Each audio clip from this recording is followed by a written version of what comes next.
Página 32. 17 contradicciones y el fin del capitalismo. David Harvey, 2014. Contradicción 1. Valor de uso y valor de cambio. Resumen de la contradicción 1. Entre las páginas 32 y 40, David Harvey desarrolla una reflexión sobre una de las contradicciones fundamentales del capitalismo, la tensión entre el valor de uso y el valor de cambio, y cómo ésta se convierte en el motor de dinámicas sociales y económicas que afectan directamente la vida cotidiana. Harvey explica que los bienes materiales y servicios tienen un valor de uso, es decir, la utilidad concreta que ofrecen a las personas, pero en el sistema capitalista esa utilidad queda subordinada al valor de cambio, que se expresa en el precio y en la capacidad de ser intercambiados en el mercado. Esta subordinación genera una distorsión. Lo que importa no es tanto la necesidad que satisface un objeto, sino su capacidad de generar ganancia. A partir de esta premisa, Harvey narra cómo el capitalismo convierte la producción en un proceso orientado no a cubrir necesidades humanas, sino a maximizar la acumulación. El resultado es que incluso bienes esenciales como la vivienda, la salud o la educación se transforman en mercancías cuyo acceso depende de la capacidad de pago. En este tramo del libro, insiste en que esta contradicción no es un accidente, sino el núcleo del sistema. El capital necesita transformar todo en mercancía para reproducirse, y en ese proceso despoja a los objetos de su carácter social y los convierte en portadores de valor abstracto. Harvey también señala que esta dinámica genera crisis recurrentes. Cuando la producción se orienta exclusivamente al valor de cambio, se producen excedentes que no encuentran salida porque no responden a necesidades reales. Esas crisis de sobreproducción son inherentes al capitalismo y muestran cómo la contradicción entre valor de uso y valor de cambio se convierte en un límite estructural. El autor ilustra este punto con ejemplos históricos, desde las burbujas inmobiliarias hasta la producción de bienes de lujo que conviven con la escasez de bienes básicos. Otro aspecto que aparece en estas páginas es la relación entre el trabajo y el dinero como mediadores de esta contradicción. Harvey explica que el trabajo humano es la fuente del valor, pero en el capitalismo se representa de manera abstracta a través del dinero. Esa abstracción permite que el capital circule y se expanda, pero también oculta las condiciones reales de explotación. El dinero, en lugar de ser un simple medio de intercambio, se convierte en un fetiche que organiza la vida social, desplazando la utilidad concreta de los bienes y subordinando todo a la lógica del mercado. En este tramo, Harvey enfatiza que la contradicción no es simplemente teórica, sino que se manifiesta en la vida cotidiana de las personas. La vivienda, por ejemplo, tiene un valor de uso evidente: ofrecer refugio y seguridad. Sin embargo, en el capitalismo se trata como un activo financiero cuyo valor depende de la especulación inmobiliaria. Así, las familias que buscan proteger sus ahorros en una casa pueden terminar perdiéndolos cuando el mercado manipula los precios o cuando proyectos de remodelación urbana alteran el valor de las propiedades. Este ejemplo muestra cómo la contradicción entre valor de uso y valor de cambio afecta directamente la estabilidad de los hogares y la seguridad de las comunidades. Harvey concluye que esta contradicción es irresoluble dentro del capitalismo, porque el sistema depende de ella para funcionar. La producción orientada al valor de cambio es lo que permite la acumulación, pero al mismo tiempo genera desigualdad, crisis y desposesión. La tensión entre lo que las personas necesitan y lo que el mercado ofrece se convierte en una fuente constante de conflicto social. En su análisis, esta contradicción no es un problema que pueda corregirse con reformas menores, sino una falla estructural que apunta al límite histórico del capitalismo. En síntesis, las páginas 32 a 40 presentan una narración sobre cómo el capitalismo convierte la utilidad concreta de los bienes en un aspecto secundario frente a su capacidad de generar ganancia, cómo esa lógica produce crisis y desigualdad, y cómo se manifiesta en ejemplos cotidianos como la vivienda. Harvey insiste en que esta contradicción es el corazón del sistema y, al mismo tiempo, la semilla de su posible fin, porque muestra que el capitalismo no puede satisfacer de manera estable las necesidades humanas sin destruir el valor de uso en favor del valor de cambio. Este resumen narrativo, en unas 600 palabras, refleja la idea central de Harvey: la contradicción entre valor de uso y valor de cambio no es un detalle, sino el motor y el límite del capitalismo. Fin del resumen. El autor escribe: nada podría ser más simple. Entro en un supermercado con dinero en el bolsillo y con él compro algunos artículos alimenticios. No me puedo comer el dinero, pero sí esos artículos, De forma que la comida me es útil en formas en que el dinero no lo es. Los alimentos son pronto usados y consumidos, mientras que los trozos de papel y las monedas que son aceptadas como dinero siguen circulando indefinidamente. Parte del dinero que me cobran en el supermercado es a continuación pagado en forma de salario al cajero o cajera, que a su vez utiliza el dinero para comprar más comida. Parte de él se lo quedan los propietarios en forma de beneficio y lo gastan en todo tipo de cosas. Otra parte va a los intermediarios y finalmente a los productores directos de los alimentos, quienes también lo gastan de diversas formas, y así sucesivamente. Lo cierto es que todos necesitan comer. En una sociedad capitalista tienen lugar diariamente millones de esas transacciones. Las mercancías como la comida, la ropa y los teléfonos móviles vienen y van, mientras que el dinero sigue circulando por los bolsillos de la gente, o las cajas fuertes de las instituciones. Así es como la mayor parte de la población mundial vive habitualmente su vida cotidiana. TV escribe: el dinero físico parece que no circula menos que antes porque las transacciones ahora se realizan de manera digital. ¿Qué porcentaje de las transacciones se realizan con efectivo, digamos en alguna ciudad mexicana? AI San Google escribe: en México, a pesar del avance de los pagos digitales, SPI, CODI, tarjetas, billeteras electrónicas, el efectivo sigue siendo dominante. Alrededor del 62% de las transacciones aún se realizan en efectivo, y un 73% de los mexicanos lo usan como su principal medio de pago según un estudio de NTT Data publicado en 2025.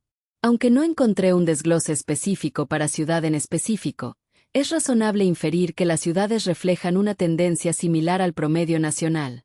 De hecho, en regiones fronterizas, donde circulan remesas y existe una fuerte economía informal, el uso de efectivo suele ser incluso más alto que el promedio nacional.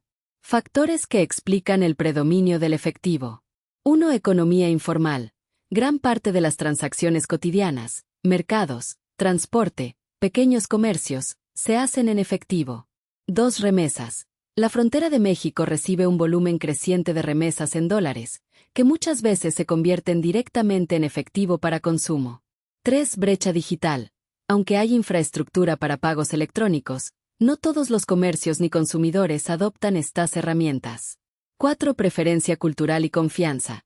El efectivo se percibe como más seguro y tangible, especialmente en sectores populares. El autor escribe: en una sociedad capitalista, todas las mercancías que compramos tienen un valor de uso y un valor de cambio. La diferencia entre ambas formas del valor es significativa, y en la medida en que a menudo se enfrentan una con otra constituye una contradicción que puede dar lugar ocasionalmente a una crisis. Los valores de uso son infinitamente variados, incluso para el mismo artículo, mientras que el valor de cambio, en condiciones normales, es uniforme y cualitativamente idéntico. $1 es $1, e incluso cuando es €1 tiene un tipo de cambio conocido con el dólar. Consideremos, por ejemplo, el valor de uso y el valor de cambio de una vivienda. Como valor de uso, esta ofrece cobijo, es un lugar donde la gente puede construirse un hogar y una vida afectiva, es un nicho de reproducción cotidiana y biológica, donde cocinamos, hacemos el amor, tenemos discusiones y educamos a los niños, ofrece privacidad y seguridad en un mundo inestable. Puede también funcionar como símbolo de estatus o de pertenencia social a algún subgrupo, como signo de riqueza y poder, como señal mnemónica de memoria histórica, tanto personal como social, como objeto de importancia arquitectónica, o simplemente para ser admirado y visitado por los turistas como creación elegante y hermosa, como la Casa de la Cascada de Frank Lloyd Wright. Puede convertirse en un taller para un innovador con aspiraciones, como el famoso garaje que se convirtió en centro de lo que iba a ser Silicon Valley. Puede ocultar un taller de trabajo esclavo en el sótano o utilizarse como escondrijo para inmigrantes perseguidos o como base para el tráfico de esclavas sexuales. Podríamos proseguir con una larguísima lista de distintos usos que se le pueden dar a la vivienda. Sus usos potenciales son, en resumen, aparentemente infinitos y muy a menudo puramente idiosincrásicos. ¿Pero qué se puede decir de su valor de cambio? En gran parte del mundo contemporáneo tenemos que comprar la vivienda o alquilarla a fin de disponer del privilegio de usarla, para lo que tenemos que emplear dinero. La cuestión es cuánto valor de cambio se requiere para procurarnos sus usos y cómo afecta ese cuanto a nuestra capacidad para disponer de los usos particulares que deseamos y necesitamos. Suena como una pregunta simple, pero de hecho su respuesta es bastante complicada. Hace ya mucho tiempo, los pioneros de la frontera estadounidense construían sus propias casas sin apenas ningún coste monetario. La tierra era gratuita, utilizaban su propio trabajo, o se procuraban la ayuda colectiva de los vecinos sobre una base recíproca. Tú me ayudas a mí ahora con mi tejado y yo te ayudaré la semana que viene con tus cimientos. Y obtenían del entorno muchas de las materias primas, madera, adobes, etc. Las únicas transacciones monetarias eran las relacionadas con la adquisición de hachas, sierras, clavos, martillos, cuchillos, arneses para los caballos y cosas parecidas. Todavía pueden encontrarse sistemas de producción de viviendas de ese tipo en los asentamientos informales que constituyen las áreas urbanas hiperdegradadas, slums, de muchas ciudades de los países en vías de desarrollo, y así se construyeron, por ejemplo, las favelas en Brasil. La promoción de la autoayuda por el Banco Mundial desde la década de 1970 señaló formalmente ese sistema de construcción de viviendas como adecuado para las poblaciones de bajos ingresos de muchos países del mundo. Su valor de cambio es relativamente limitado. Las viviendas se pueden también construir por encargos. Alguien dispone de suelo y paga arquitectos, contratistas y constructores para edificar una casa con su propio diseño. El valor de cambio queda fijado por el coste de las materias primas, los salarios de los albañiles y carpinteros y el pago por los servicios necesarios para habilitar la casa.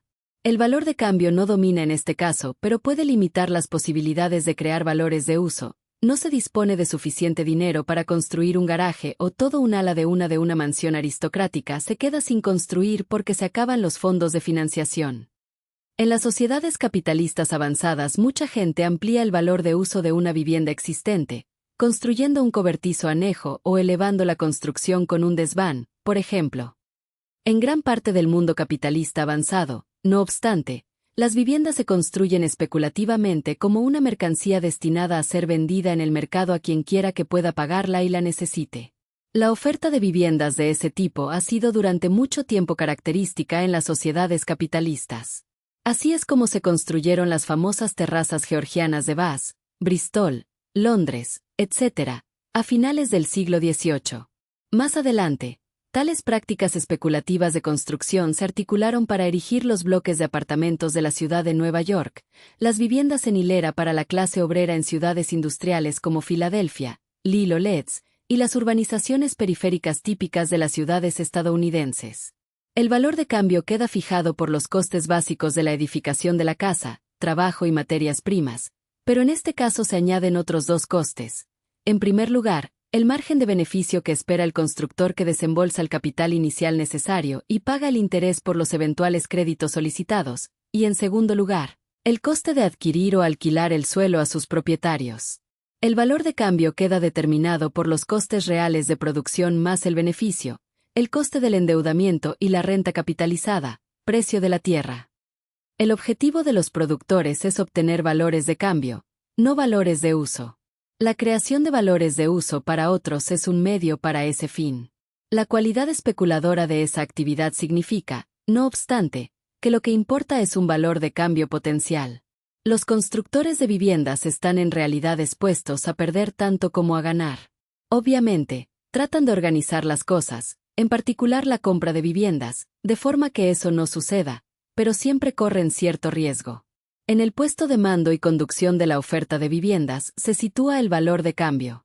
Viendo que la necesidad de valores de uso adecuados quedaba insatisfecha, una pluralidad de fuerzas sociales, que iban desde patronos deseosos de mantener domesticada y asequible su fuerza de trabajo, como John Cadbury, hasta fervorosos radicales y utópicos, como Robert Owen, los Fourieristas o George Peabody, y el Estado local y nacional, han lanzado de vez en cuando programas de alojamiento con financiación pública, filantrópica o paternalista para satisfacer las necesidades de las clases más bajas con un coste mínimo. Si se acepta genéricamente que todo el mundo tiene derecho a un hogar decente y a un entorno vital apropiados, como dice el preámbulo de la Ley de Vivienda estadounidense de 1949, entonces obviamente vuelven a primera línea de las luchas por el acceso a la vivienda las consideraciones sobre el valor de uso. Esta actitud política condicionó mucho los planes de vivienda durante la era socialdemócrata en Europa y tuvo efectos en Norteamérica y determinados países del mundo en vías de desarrollo. La participación del Estado en la oferta de viviendas ha aumentado y disminuido con los años, como ha sucedido con el interés por los alojamientos sociales. Pero las consideraciones sobre el valor de cambio vuelven a menudo a prevalecer cuando las capacidades fiscales del Estado se ven constreñidas por la necesidad de subvencionar viviendas asequibles con unas arcas públicas disminuidas. En la producción de viviendas ha habido diversas formas de gestionar la tensión entre valor de uso y valor de cambio, pero también ha habido fases en que el sistema se ha resquebrajado y se ha producido una crisis como la acontecida en el mercado de la vivienda en Estados Unidos, Irlanda y España en 2007 a 2009. Esa crisis no carecía de precedentes. La crisis de las Savings and Loan estadounidenses desde 1986, el colapso del mercado inmobiliario escandinavo en 1992 y el final de la expansión económica japonesa de la década de 1980 con el crack del mercado del suelo en 1990 son otros ejemplos. En el sistema mercantil de propiedad privada que domina ahora en la mayor parte del mundo capitalista hay cuestiones adicionales que analizar. Para empezar, la vivienda es un artículo caro que será consumido durante un periodo de muchos años y no, como los alimentos, de inmediato.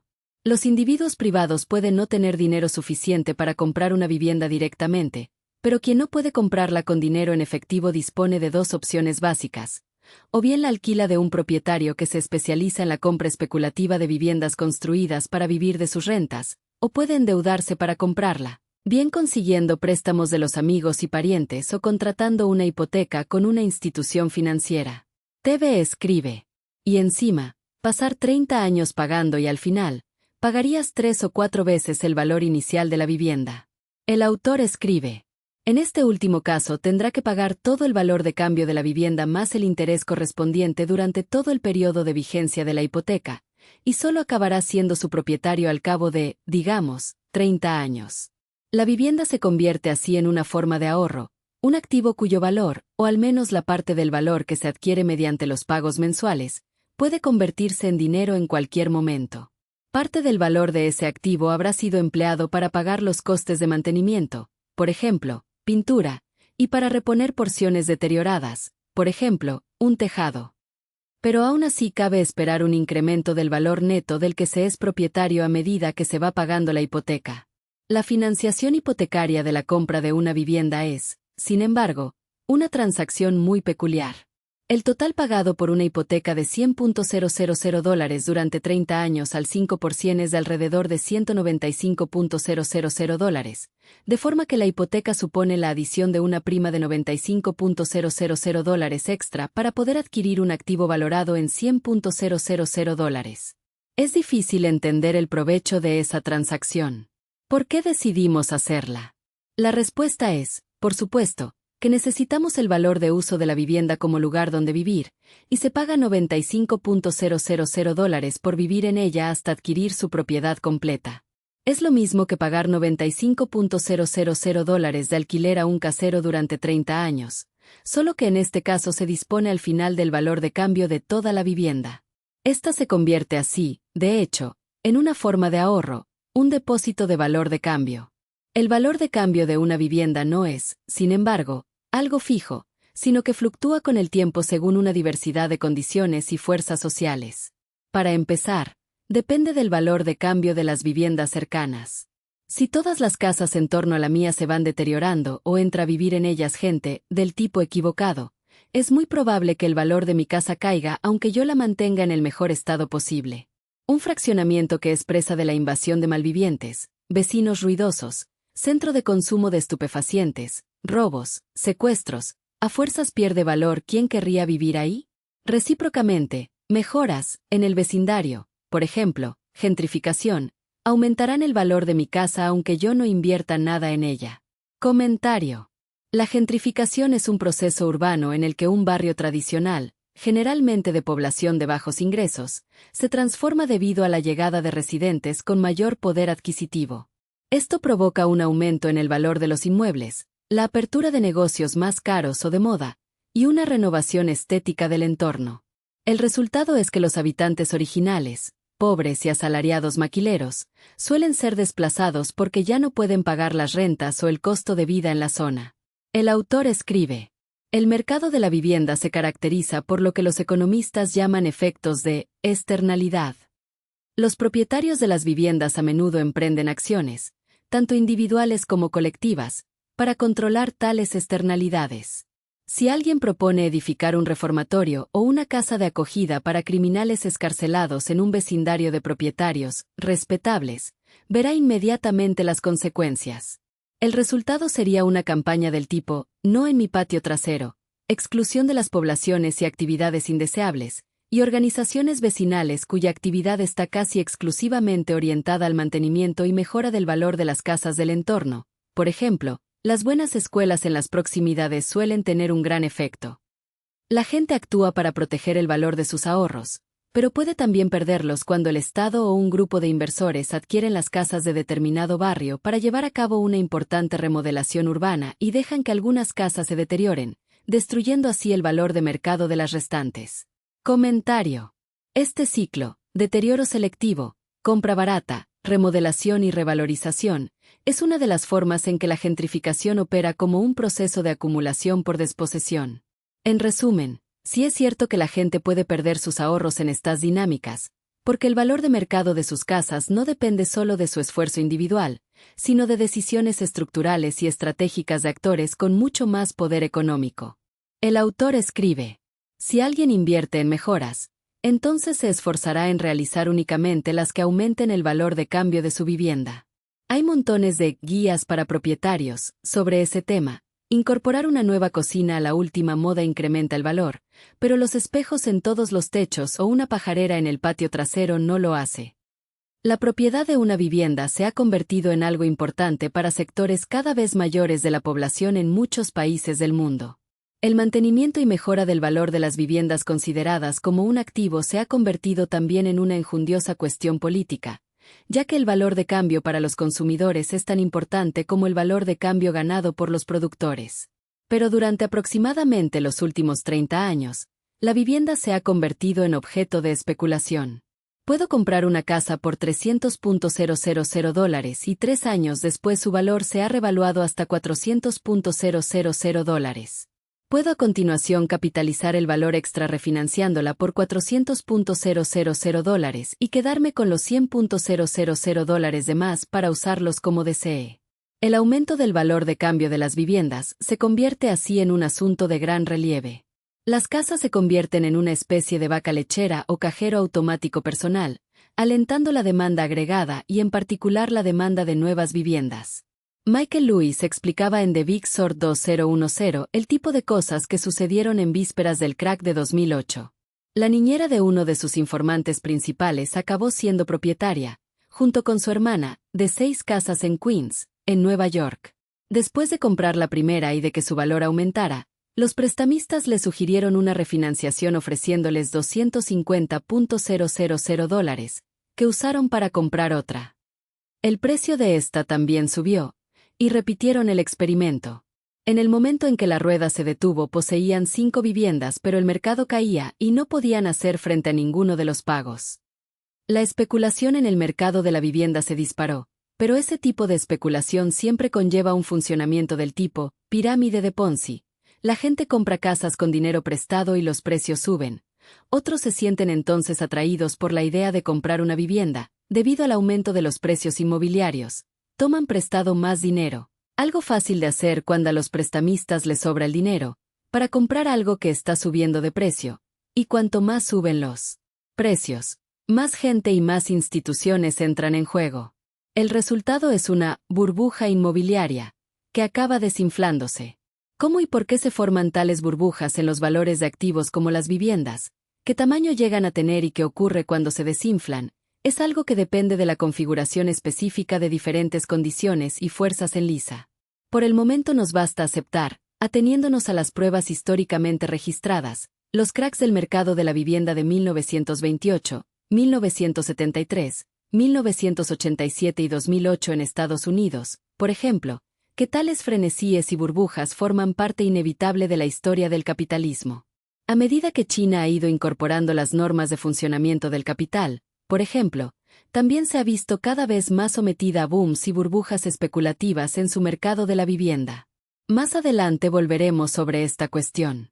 En el reciente crack del mercado inmobiliario en Estados Unidos, alrededor de 4 millones de personas perdieron sus hogares por los desahucios.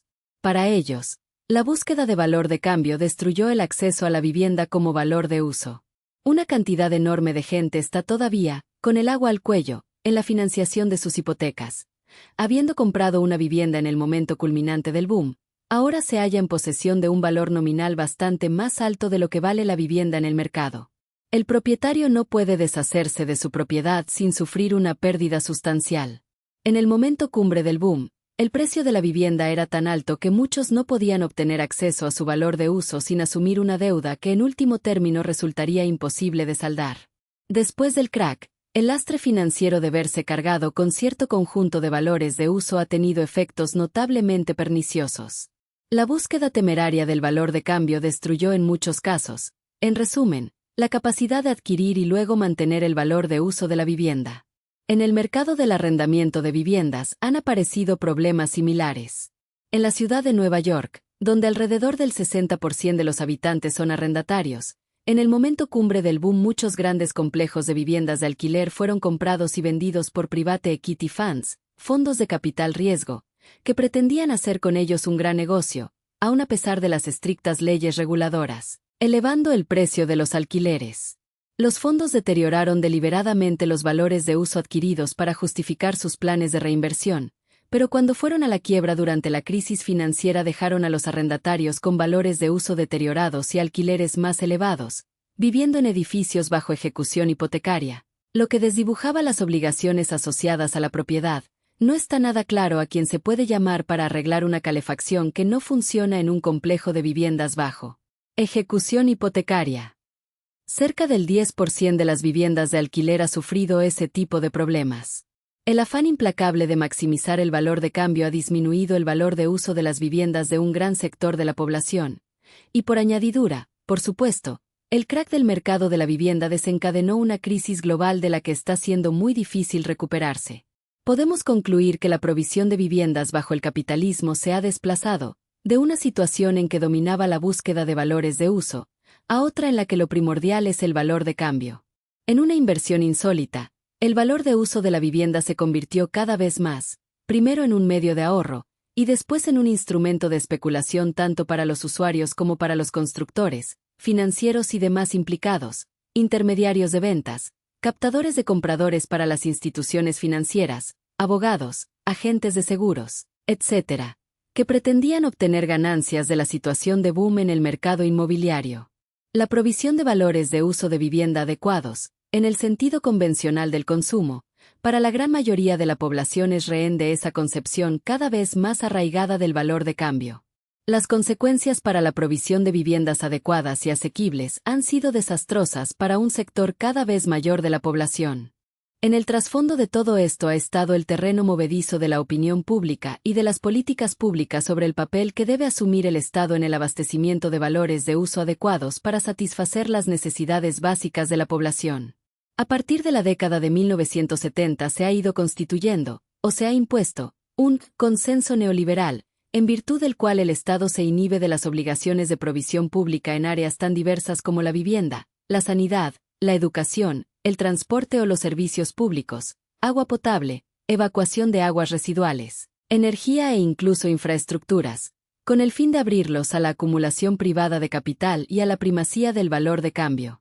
Todo lo que ha venido sucediendo en el ámbito de la vivienda se ha visto afectado por esos cambios, si bien la motivación en pro de la privatización que los ha animado es un asunto que en este momento de la argumentación no estamos en condiciones de abordar. Pero creo que es importante señalar ahora que durante los últimos 40 años este tipo de cambios ha condicionado radicalmente en buena parte del mundo capitalista, aunque no en todo, la participación del Estado y otras administraciones menores en la provisión pública de viviendas y que ello ha tenido consecuencias específicas en la gestión de la contradicción valor de uso-valor de cambio. Obviamente, he elegido este caso de la vivienda porque es un ejemplo perfecto de cómo la diferencia en el mercado entre el valor de uso y el valor de cambio de una mercancía puede convertirse en una oposición y un antagonismo, intensificándose hasta dar lugar a una contradicción absoluta y a una crisis en todo el sistema financiero y económico. No tenía que evolucionar necesariamente de esa forma, O quizás sí. Deberíamos ser capaces de responder en último término a esta pregunta crucial. Pero es incuestionable que así sucedió en Estados Unidos y en Irlanda y España, y en cierta medida en Gran Bretaña y en otros países del mundo, desde el año 2000, poco más o menos, hasta dar lugar a la crisis macroeconómica de 2008, una crisis que todavía no se ha resuelto. Y también es innegable que era una crisis en el lado del valor de cambio que negaba a cada vez más gente el valor de uso adecuado de una vivienda, además de un nivel de vida decente. Lo mismo sucede en la sanidad y la educación, en particular en la enseñanza superior, a medida que las consideraciones del valor de cambio predominan cada vez más en la vida social sobre los aspectos del valor de uso. La historia que oímos repetida en todas partes, desde nuestras aulas hasta prácticamente todos los medios de comunicación, es que la forma más barata, mejor y más eficiente de producir y distribuir los valores de uso es desencadenando los espíritus animales del empresario ansioso de beneficio, que le instan a participar en el sistema de mercado. Por esta razón, muchos tipos de valores de uso que hasta ahora eran distribuidos gratuitamente por el Estado han sido privatizados y mercantilizados. Alojamiento, enseñanza, sanidad y servicios públicos han ido todos ellos en esa dirección en muchos países del mundo. El Banco Mundial insiste en que esa debería ser la norma global, pero es un sistema que favorece a los empresarios, que en general obtienen grandes beneficios, y a los ricos, pero que penaliza a casi todos los demás hasta el punto de haber dado lugar a entre 4 y 6 millones de desahucios en Estados Unidos, e innumerables más en España y en otros muchos países. Cobra así relevancia la opción política entre un sistema mercantilizado que sirve bastante bien a los ricos y un sistema que se concentra en la producción y el abastecimiento democrático de valores de uso para todos sin mediaciones del mercado. Reflexionemos entonces, de una forma teórica más abstracta, sobre la naturaleza de esa contradicción.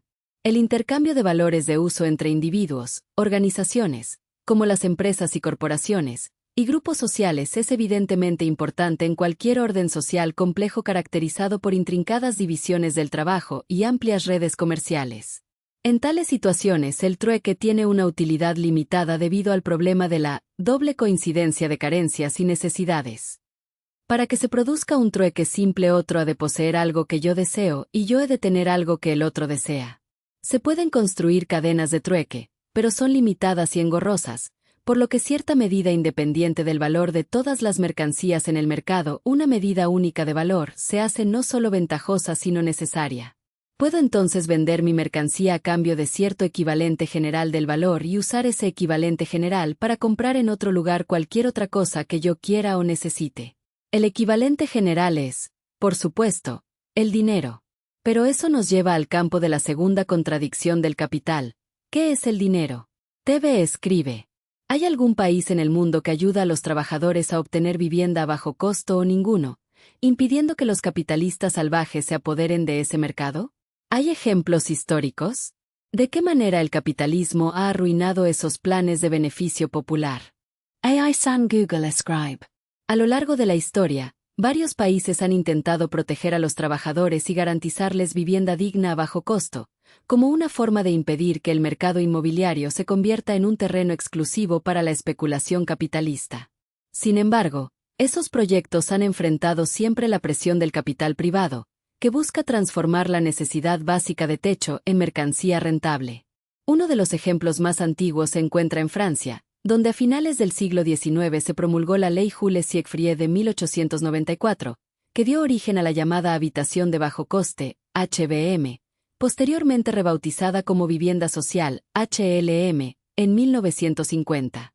El objetivo era ofrecer a los obreros viviendas accesibles, financiadas en parte por el Estado y por cooperativas, en respuesta a las condiciones miserables que habían surgido durante la Revolución Industrial. Durante las décadas de 1950 a 1970, Francia vivió un auge de la construcción de vivienda social, con barrios enteros levantados para trabajadores, en un intento de equilibrar la balanza frente al mercado privado.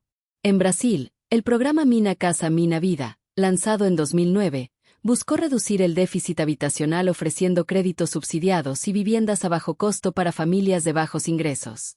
Millones de hogares se beneficiaron, pero el proyecto enfrentó problemas: corrupción en la asignación de contratos, construcción de viviendas en zonas periféricas sin servicios, y la presión de desarrolladores privados que aprovecharon los subsidios para inflar precios. El resultado fue que, aunque se redujo el déficit, el mercado inmobiliario terminó absorbiendo gran parte del beneficio, convirtiendo lo que debía ser un derecho en una oportunidad de negocio. En México, desde mediados del siglo XX, el Infonavit ha sido la institución encargada de otorgar créditos de vivienda a trabajadores. La idea era que, tras años de cotización, los empleados pudieran acceder a casas dignas con pagos que no excedieran el 30% de su salario. Sin embargo, la historia muestra cómo los desarrolladores privados construyeron enormes fraccionamientos en zonas alejadas, sin transporte ni servicios, generando ciudades dormitorio y abandonos masivos. Lo que comenzó como un proyecto social, terminó siendo un negocio inmobiliario que dejó a miles de familias atrapadas en hipotecas de viviendas de baja calidad. Y no se diga el tremendo fraude de una construcción hipotecaria, con materiales inadecuados, con pisos de vinil, paredes cuarteadas, un verdadero cochinero. En Canadá, durante la posguerra, se impulsaron programas de vivienda pública con rentas controladas, especialmente en ciudades como Toronto y Vancouver. El objetivo era impedir que los trabajadores fueran desplazados por la especulación. Sin embargo, desde los años 80, con el auge del neoliberalismo, gran parte de esas viviendas fueron privatizadas o vendidas al mercado, lo que disparó los precios y generó crisis de vivienda asequible. El neoliberalismo jamás va a beneficiar al pobre, al empleado. Lo que estos ejemplos muestran es un patrón. Los estados han intentado crear sistemas de vivienda social para proteger a los trabajadores, pero el capitalismo encuentra siempre la manera de infiltrarse. Ya sea mediante la privatización, la especulación o la corrupción, los proyectos que nacen como beneficio popular terminan siendo absorbidos por el mercado. La vivienda, que debería ser un derecho, se convierte en mercancía, y los trabajadores vuelven a quedar expuestos a la lógica del capital. En narración continua, podemos decir que la historia de la vivienda social es la historia de una lucha constante entre la necesidad humana y la codicia del mercado. Francia levantó barrios obreros para dar dignidad a quienes vivían en condiciones insalubres, pero décadas después esos mismos barrios fueron estigmatizados y abandonados, mientras el mercado inmobiliario florecía en otras zonas. Brasil construyó millones de casas para los pobres, pero muchas quedaron en periferias sin servicios, porque el capital buscó maximizar ganancias en lugar de bienestar. México creó el Infonavit para que los trabajadores tuvieran acceso a vivienda, pero los desarrolladores privados convirtieron el sueño en pesadilla, levantando fraccionamientos fantasmas. Canadá protegió a sus trabajadores con vivienda pública, pero el neoliberalismo privatizó lo que era un derecho. Así, cada intento de impedir que los capitalistas salvajes se apoderen del mercado de la vivienda ha chocado con la fuerza estructural del capitalismo, que transforma incluso los proyectos sociales en oportunidades de acumulación. La vivienda social, en su origen, fue un acto de justicia. En su destino, muchas veces se convirtió en otro campo de batalla perdido frente al poder del mercado. TV escribe: ¿es cierto que el régimen de Muammar Gaddafi en Libia ayudaba a la gente a obtener vivienda a bajo costo y que la invasión de la OTAN arruinó esos proyectos?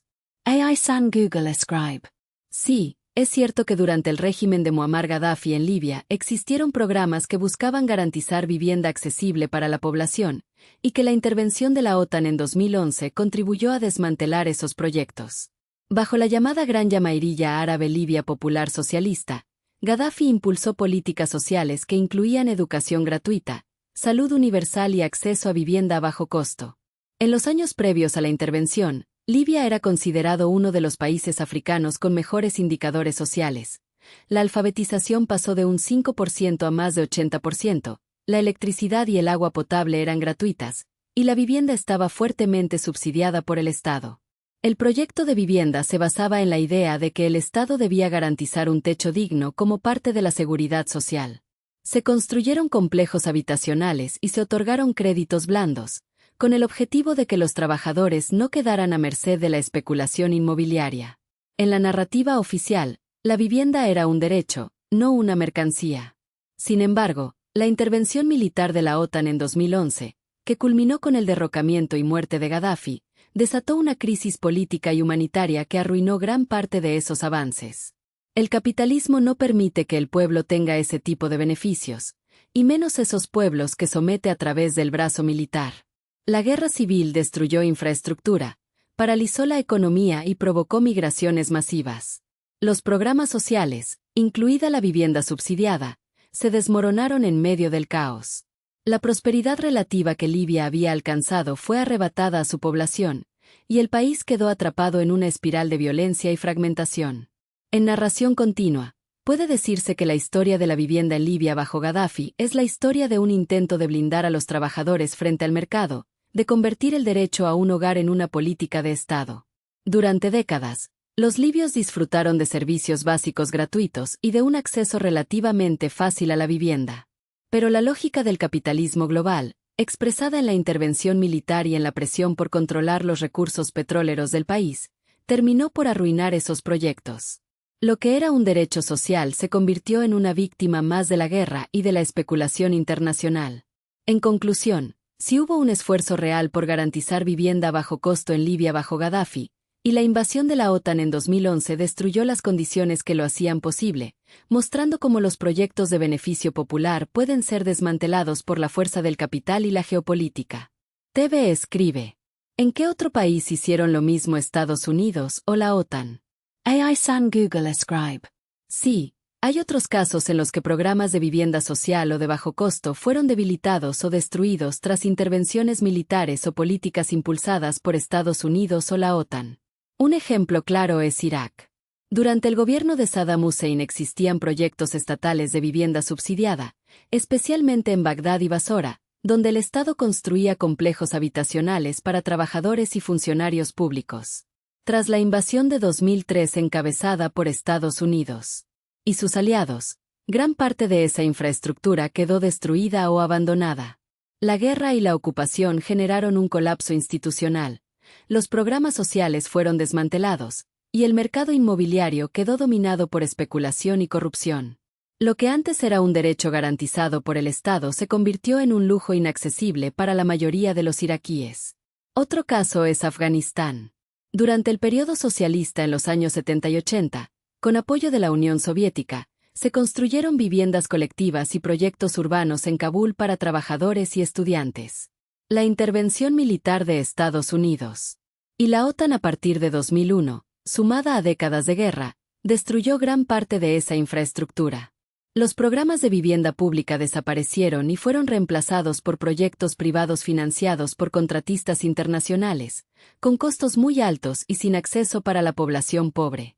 En Yugoslavia, antes de su desintegración en los años 90, existía un sistema de vivienda social donde el Estado garantizaba apartamentos a bajo costo para trabajadores. Tras la intervención de la OTAN en 1999 y la imposición de reformas neoliberales, ese sistema fue desmantelado. La privatización masiva convirtió la vivienda en mercancía, y miles de familias perdieron acceso a hogares que antes eran garantizados por el Estado. En narración continua, puede decirse que cada vez que un país intentó blindar la vivienda como derecho social, las intervenciones militares o políticas de Estados Unidos y la OTAN terminaron arruinando esos proyectos. Irak pasó de tener complejos habitacionales estatales a un mercado caótico dominado por especulación. Afganistán perdió sus viviendas colectivas y quedó atrapado en la lógica de contratistas internacionales. Yugoslavia vio cómo sus apartamentos obreros se privatizaban tras la guerra. En todos los casos, la invasión o la presión externa destruyó la idea de vivienda como derecho y la transformó en mercancía, mostrando cómo el capitalismo global se impone incluso sobre las necesidades más básicas de los pueblos. TV escribe: en México eso que sucedió en Libia, Irak, Afganistán, Yugoslavia, no puede pasar, ya que las inmobiliarias son las que construyen viviendas en lugares remotos, y los que compran, quedan endeudados por 30 años, arruinados, pobres, condenados a pagar su vivienda 4 o 5 veces lo que es el precio original. AI-san Google escribe: lo que señala sobre México refleja una paradoja muy distinta a la de Libia, Irak, Afganistán o Yugoslavia. En esos países, el Estado intentó garantizar vivienda como derecho social y fue la guerra o la intervención externa la que destruyó esos proyectos. En México, en cambio, el problema no es la invasión militar, sino la forma en que el mercado inmobiliario se ha convertido en el principal proveedor de vivienda, con una lógica de endeudamiento que somete a los trabajadores durante décadas. Desde mediados del siglo XX, instituciones como el Infonavit y el Fobiste fueron creadas para facilitar el acceso a vivienda a través de créditos. La idea era que los trabajadores pudieran adquirir casas con pagos accesibles, vinculados a su salario. Sin embargo, en la práctica, los desarrolladores privados se convirtieron en los grandes beneficiarios. Construyeron enormes fraccionamientos en zonas periféricas, muchas veces sin servicios básicos ni transporte, y vendieron esas viviendas a precios aparentemente bajos, pero con créditos que se extendían por 20, 30 o más años. El resultado es que miles de familias mexicanas terminan pagando su casa 4 o 5 veces el valor original, atrapadas en hipotecas interminables. Además, la calidad de las viviendas suele ser deficiente. Casas pequeñas, mal construidas, en lugares remotos que obligan a largos traslados diarios. Esto genera abandono masivo de fraccionamientos, creando ciudades fantasma en estados como Baja California, Chihuahua o el Estado de México. La diferencia con los casos de Libia o Irak es que aquí no hubo una guerra que destruyera proyectos sociales, sino un modelo económico neoliberal que entregó la vivienda al mercado.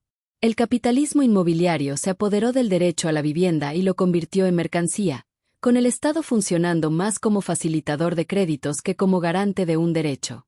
En narración continua, puede decirse que en México la vivienda no fue arruinada por bombas ni invasiones, sino por la lógica del endeudamiento y la especulación. Los trabajadores, en lugar de recibir casas dignas como parte de un proyecto social, quedaron condenados a hipotecar su vida entera, pagando varias veces el valor de un hogar que muchas veces ni siquiera cumple con las condiciones mínimas de dignidad. Es otra forma de desposesión, no por la fuerza militar, sino por la fuerza del mercado. TV escribe. El régimen Nessi también tenía programas sociales para beneficiar al pueblo.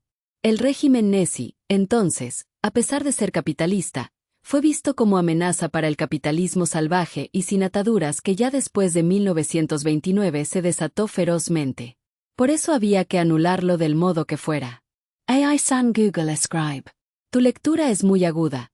El régimen Nessi, aunque funcionaba dentro de un marco capitalista, fue visto como una amenaza para el capitalismo liberal y salvaje que se consolidó tras la crisis de 1929. El nesismo no abolió la propiedad privada ni las grandes corporaciones. Al contrario, las fortaleció. Empresas como IG Farben, Krupp y Siemens prosperaron bajo el Tercer Reich. Pero la diferencia crucial es que el Estado Nessi disciplinaba y subordinaba al capital.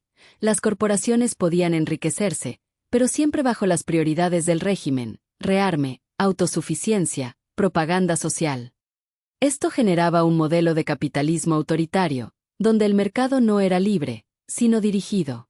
Para los países adalides del capitalismo liberal, Estados Unidos, Gran Bretaña y otros, esto era un desafío ideológico y económico.